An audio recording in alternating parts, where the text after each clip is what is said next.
Halo semuanya, perkenalkan nama aku Fatmawati dari Prodi Ilmu Lingkungan. Nah, pada materi pertama, saya akan menjelaskan tentang hakikat dan perkembangan bahasa Indonesia. Jadi, apa sih itu hakikat dan perkembangan bahasa Indonesia? Mari kita bahas. Hakikat bahasa Indonesia. Bahasa Indonesia adalah bahasa resmi nasional yang digunakan di seluruh wilayah Negara Kesatuan Republik Indonesia.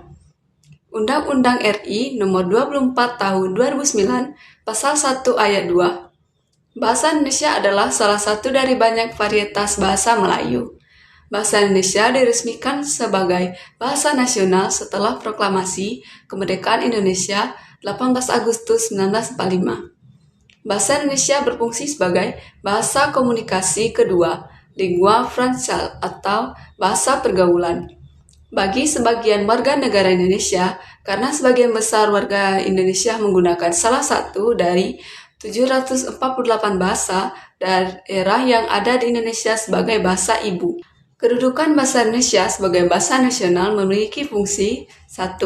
Lambang kebanggaan kebangsaan, 2. Lambang identitas nasional, 3. Alat penghubung antar warga, antar daerah, dan antar budaya, dan 4. Alat pengembangan kebudayaan, ilmu pengetahuan, dan teknologi. Kedudukan bahasa Indonesia sebagai bahasa negara memiliki fungsi diantaranya bahasa resmi kenegaraan, bahasa pengantar dalam pendidikan, alat penghubung pada tingkat nasional, dan alat pengembangan kebudayaan, pengetahuan, dan ilmu teknologi. Undang-Undang Dasar Negara Republik Indonesia tahun 1945, Bab 15, Pasal 36, Bahasa Negara ialah Bahasa Indonesia. Pasal 1 Ayat 2, Bahasa Negara Kesatuan Republik Indonesia, yang selanjutnya disebut Bahasa Indonesia adalah bahasa resmi nasional yang digunakan di seluruh wilayah Negara Kesatuan Republik Indonesia. Pasal 25, Bahasa Indonesia yang dinyatakan sebagai bahasa resmi negara dalam Pasal 36 Undang-Undang Dasar Negara Kesatuan Republik Indonesia tahun 1945, bersumber dari bahasa yang diikrarkan dalam Sumpah Pemuda tanggal 28 Oktober 1928 sebagai bahasa persatuan yang dikembangkan sesuai dengan dinamika peradaban bangsa. Bahasa Indonesia sebagaimana dimaksud pada ayat 1 berfungsi sebagai jati diri bangsa, kebanggaan nasional, sarana pemersatu berbagai suku bangsa, serta sarana komunikasi antar daerah dan antar budaya daerah. Bahasa Indonesia sebagai bahasa resmi negara sebagaimana dimaksud pada ayat 1 berfungsi sebagai bahasa resmi kenegaraan, pengantar pendidikan, komunikasi tingkat nasional, pengembangan kebudayaan nasional, transaksi dan dokumentasi niaga, serta sarana pengembangan dan pemanfaatan ilmu pengetahuan, teknologi, seni, dan bahasa media massa. Perkembangan bahasa Indonesia sebelum Indonesia merdeka, abad ke-7 Masehi, 601 Masehi, hingga 700 Masehi. Bahasa Melayu kuno dipakai sebagai bahasa kenegaraan Kerajaan Sriwijaya. Buktinya ada prasasti di Kedukan Bukit. Berangka tahun 683 Masehi, Palembang.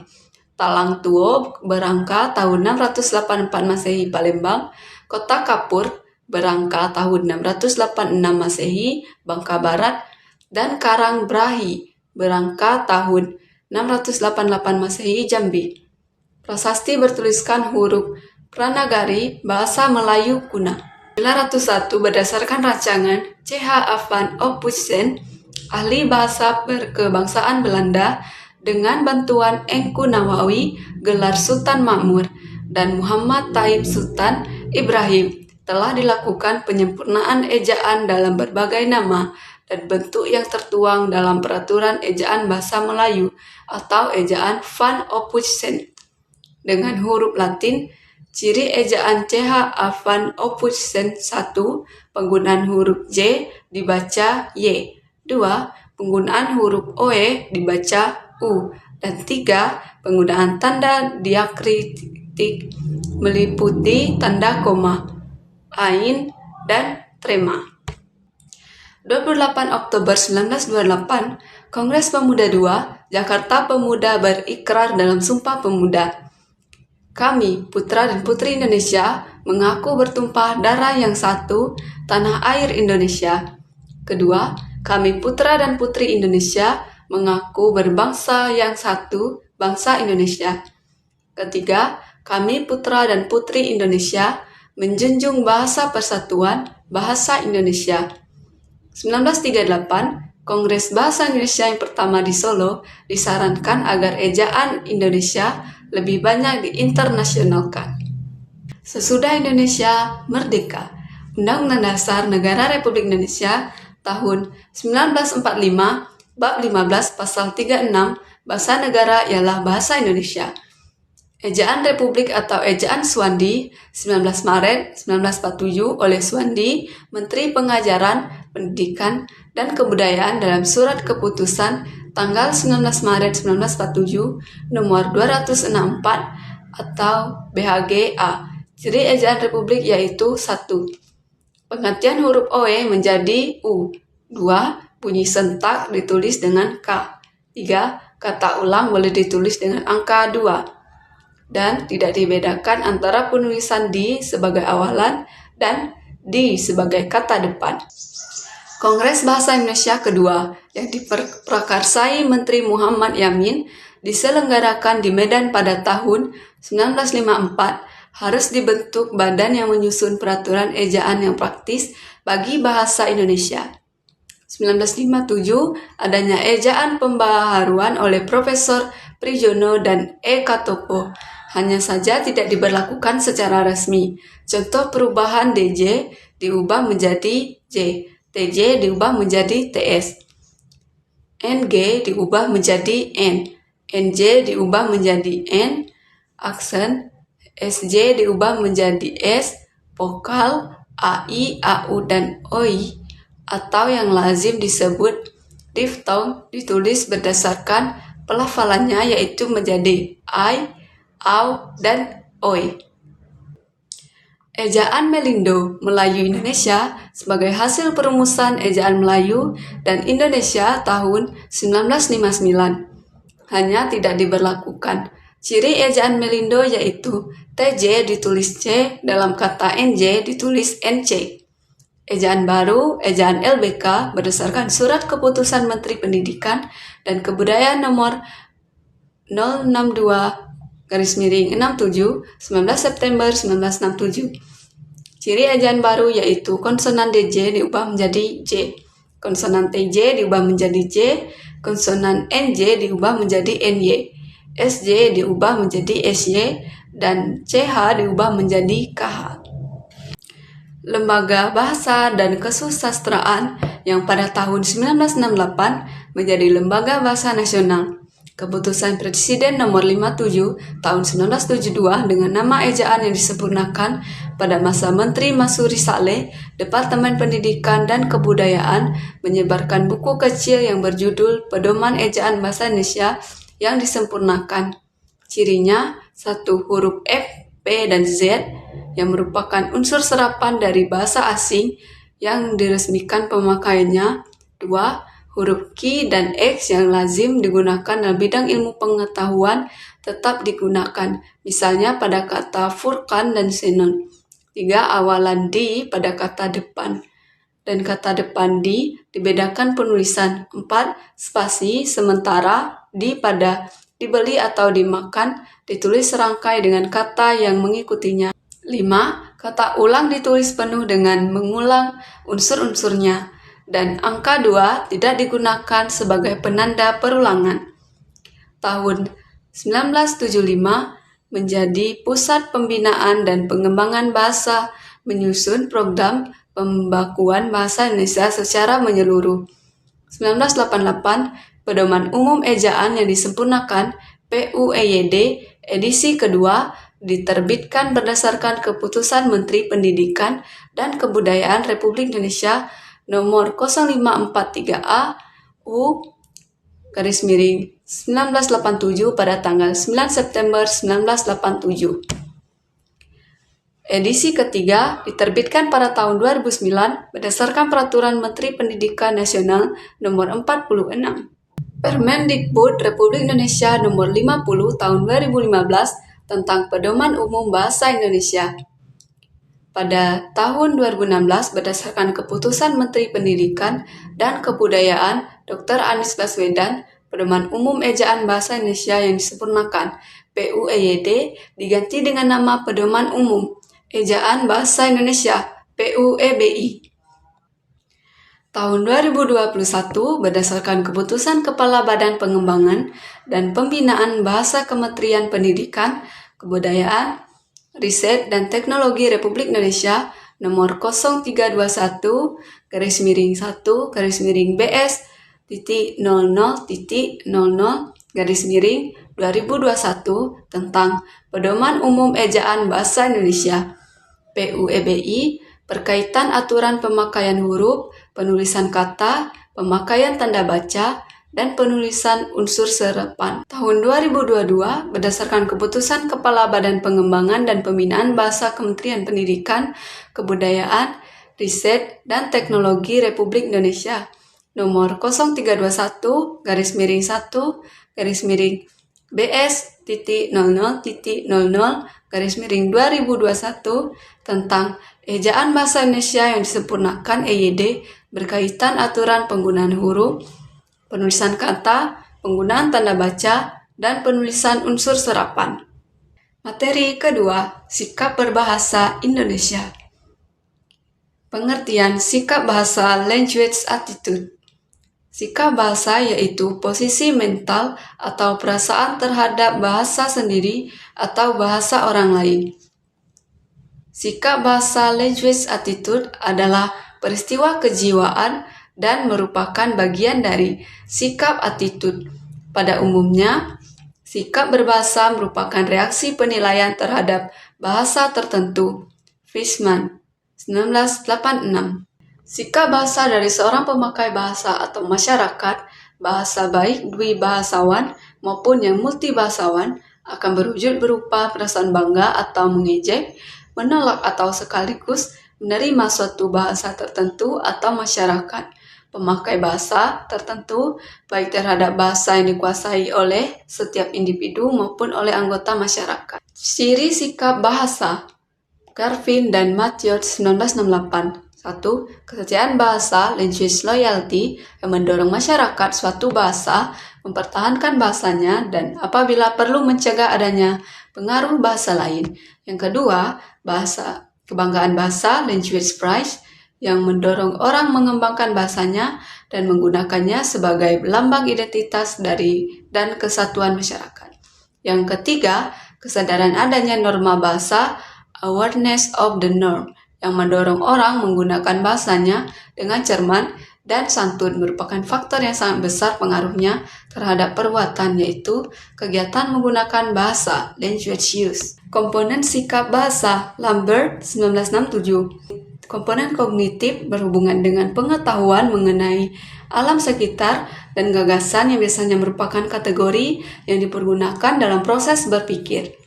Yang kedua, komponen afektif menyangkut masalah penilaian, baik suka atau tidak suka terhadap sesuatu atau suatu keadaan, maka orang itu dikatakan memiliki sikap positif. Jika sebaliknya disebut memiliki sikap negatif. Yang ketiga, komponen konatif menyangkut perilaku atau perbuatan sebagai putusan akhir, kesiapan reaktif terhadap suatu keadaan. Jenis sikap bahasa ada dua, yaitu 1. Sikap kebahasaan seperti menggunakan EYD, kata baku, kalimat efektif, dan aturan paragraf bahasa Indonesia. Yang kedua, sikap non-kebahasaan seperti sikap politik, sikap sosial, sikap estetis, dan sikap keagamaan. Kedua jenis sikap ini dapat menyangkut keyakinan atau kognisi mengenai bahasa. Sikap terhadap bahasa Indonesia. Yang pertama, sikap positif. Selalu berhati-hati menggunakan bahasa tersebut, tidak merasa senang melihat orang memakai bahasanya secara serampangan, memperingatkan dan mengoreksi pemakai bahasa lain atau ternyata membuat kekeliruan. Perhatiannya tertarik kalau orang menjelaskan tentang hal-hal yang berhubungan dengan bahasa, berusaha menambah pengetahuan tentang bahasa tersebut dan bertanya kepada ahlinya kalau menghadapi persoalan bahasa. Kedua, sikap negatif, yaitu bangga memperlihatkan kemahirannya berbahasa Inggris meskipun penguasaan bahasa Indonesianya masih kurang. Merasa dirinya lebih pandai daripada yang lain karena telah menguasai bahasa asing dengan fasih. Sekalipun penguasaan bahasa Indonesianya kurang sempurna, merasa malu apabila tidak menguasai bahasa asing, tetapi tidak pernah merasa malu apabila tidak menguasai bahasa Indonesia, menganggap remeh bahasa Indonesia dan tidak mau mempelajarinya karena merasa dirinya telah menguasai bahasa Indonesia dengan baik. Materi ketiga, teks dalam kehidupan akademik untuk penanaman nilai dan hakikat bahasa Indonesia sebagai penghela ilmu pengetahuan. Bentuk tulisan yang paling umum yaitu yang pertama prosa fiksi, novel, cerpen, dongeng, legenda, fabel, mitos, dan lain-lain. Prosa non-fiksi, tulisan akademik, karya tulis ilmiah, hasil kajian pustaka, makalah, artikel ilmiah, populer, berita, biografi, buku, teks, buku ajar, modul, buku panduan praktikum, dan lain-lain. Hasil dari proses penelitian, laporan hasil penelitian, D1 sampai dengan D3, skripsi, tesis, disertai artikel, jurnal, makalah hasil penelitian, buku referensi, dan monograf. Puisi lama, mantra pantun, karmina, seloka, gurindam, syair, dan talibun. Puisi baru, balada, himne, ode, epigram, romansa, elegi, dan satir. Drama, tragedi, komedi, opera, melodrama, farse, tablo, sendra tari, dan lain-lain. Tulisan akademik, jenis tulisan yang mengkaji suatu permasalahan yang dilakukan melalui proses penelitian atau proses kajian pustaka dengan menggunakan bahasa baku dan metode ilmiah atau saintifik yang dapat diterima dan digunakan dalam lingkungan akademik. Bentuk tulisan ilmiah, hasil kajian pustaka, makalah, artikel, ilmiah populer, berita, biografi, buku teks, buku ajar, modul, buku panduan, praktikum, dan lain-lain. Hasil dari proses penelitian, laporan hasil penelitian, D1 sampai dengan D3, skripsi, tesis, disertai artikel jurnal makalah, hasil penelitian, buku referensi, dan monograf. Sistematika tulisan ilmiah. 1. Hasil kajian pustaka, him judul, abstrak, kata pengantar, daftar isi, pendahuluan, landasan teori, metode penulisan, pembahasan, simpulan, dan saran, daftar pustaka. Yang kedua, hasil dan proses penelitian, him judul, abstrak, kata pengantar, daftar isi, pendahuluan, landasan teori, metode penelitian, hasil penelitian, dan pembahasan, simpulan dan saran, serta daftar pustaka. Materi yang keempat, menjelajahi dunia pustaka dari berbagai sumber referensi digital. Beberapa sumber dunia pustaka dari berbagai sumber referensi digital. Yang pertama, Crossref, PDF Drive, Mendeley, Library Genesis, Google Trends, Open Knowledge Maps, Viewer, dan lain-lain. Jenis Mendeley Desktop diinstal pada desktop Windows atau MacOS. File PDF pada Mendeley Desktop berada di lokasi hard disk masing-masing pengguna sehingga bekerja secara offline. Membuat sitasi dan daftar pustaka atau bibliografi. Mendeley Web, platform Mendeley berbasis web server. Mendeley Web bisa mengedit profil, mengelola referensi yang telah kita koleksi, dan membaginya dengan kolega melalui Mendeley Group. Mengetahui informasi statistik, misalnya popularitas suatu referensi, mengetahui frekuensi suatu file, referensi online, diunduh dibaca orang, di mana lokasinya, dan lain-lain. Mendeley Reference Manager, Mendeley Reference Manager yang telah dirilis sejak 2019. Kebutuhan koneksi internet sejak login dan fasilitas mirip dengan Mendeley Web. Contoh membuat latar belakang KTI dengan Mendeley yaitu membuat judul, membuat pendahuluan, latar belakang, dan daftar pustaka. Materi kelima, presentasi ilmiah. Hakikat presentasi ilmiah. Presentasi ilmiah merupakan keterampilan berbicara atau komunikasi secara lisan di depan umum untuk menyampaikan gagasan atau pendapat dari hasil temuan penelitian, pemikiran kritis, atau informasi dalam dunia akademik dan pendidikan untuk mengubah perilaku individu lain. Sadono, 2012, Hofland, Jaris, dan Kelly, 1995. Berdasarkan pengertian di atas, terdapat 3 komponen dasar dari sebuah komunikasi, yakni pemberi pesan komunikator, media yang digunakan, dan penerima pesan audiens. Presentasi yang hebat terjadi apabila audiens memahami pesan yang disampaikan oleh komunikator melalui pemilihan media yang tepat, sehingga audiens terinspirasi untuk menentukan atau memilih langkah terbaik. Presentasi yang luar biasa terjadi apabila audiens dapat merubah keyakinannya atas pengaruh komunikator melalui media yang ditampilkan. Presentasi yang buruk terjadi apabila komunikator tidak mampu menjelaskan pesan, hanya dimengerti diri sendiri, dan tidak mengoptimalkan media yang dipergunakan, sehingga audiens tidak paham terhadap pesan yang diterimanya. Komponen presentasi ilmiah ada 3, yaitu adanya media, komunikator, dan audiens. Alur presentasi yang pertama adalah pembuka, haruslah yang menarik. Ini menjadi kesan pertama bagi audiens untuk lanjut menyimak atau tidak. Jelaskan dengan baik gambaran topik dan tujuan presentasi. Yang kedua ada isi. Nah, bagian isi presentasi yang paling signifikan ada perhatikan, sampaikan ide atau konten hebat dari hasil penelitian, mulai dari pendahuluan, latar belakang, pemahaman akan permasalahan, metode penelitian, dan analisis penyelesaian. Yang ketiga adalah penutup. Tahap akhir adalah penutup yang baik, berisi kesimpulan dan pernyataan penutup. Komponen presentasi ilmiah yaitu presentasi, PowerPoint, Canva berupa data, deskripsi, angka, tabel, atau gambar, kinesik gerak, performance, bahasa santun, saspras yang representatif, bahasa makalah, suara, volume, nada, dan intonasi, jawaban logis, kebutuhan audiens, dan memanajemen waktu. Materi ke-6 dan ke-7 yaitu mendesain proposal kegiatan. Langkah kegiatan yaitu diskusi penguatan konsep tentang proposal kegiatan.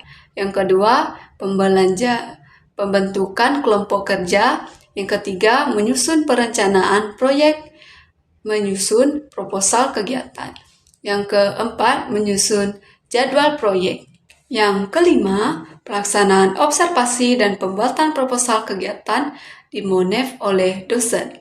Yang keenam, presentasi hasil penyusunan proposal kegiatan. Hakikat proposal kegiatan. Proposal kegiatan yaitu rencana kegiatan yang dituliskan dalam bentuk rancangan kerja yang akan dilaksanakan dalam bentuk kegiatan, membuat produk atau jasa yang diajukan kepada pihak tertentu untuk memperoleh pembiayaan terhadap kegiatan yang akan dilakukan. Sistematika proposal kegiatan. Yang pertama adalah judul. Up to date, ada kebaruan maksimal 15 kata atau frase, tidak boleh akronim atau singkatan yang tidak baku. Yang kedua, daftar isi, berikan halaman setiap subbab sesuai isi proposal. Bab pertama, pendahuluan, ungkapkan potensi dan peluang besar berdasarkan hasil survei pasar terkait ide produk yang akan dipasarkan. Bab kedua, gambaran umum rencana usaha, uraikan kondisi umum lingkungan yang menunjukkan potensi sumber daya dan peluang pasar termasuk analisis ekonomi usaha yang direncanakan. Bab 3, metode pelaksanaan, uraikan teknik atau cara membuat produk komoditas usaha, mengemas dan memasarkannya sekaligus tahapan pekerjaan dalam pencapaian tujuan program. Bab